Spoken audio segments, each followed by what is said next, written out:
ప్రేమ ఉండాలి, విశ్వాసం ఉండాలి, సంఘములో గొప్ప సాక్ష్యం ఉండాలి. ఆ సాక్ష్యాన్ని కాపాడుకోవడానికి నీవు నడుము కట్టాలి.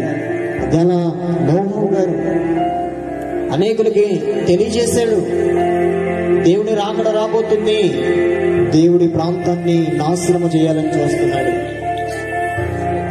అందరికి తెలియపరిచాడు.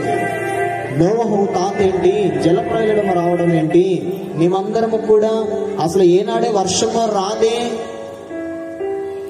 అని అనుకున్నవారు ఎగతాళిగా మాట్లాడారు, తిరస్కరించారు, వర్షం రాదు, ఏమి రాదని.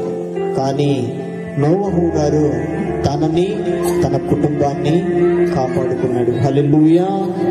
దేవుని మాట చొప్పున, దేవుడి వాగ్దానము చొప్పున తనకి, తన కుటుంబానికి రక్షణ వచ్చింది. ఓడను తయారు చేశాడు. రాబోతుంది 40 పగ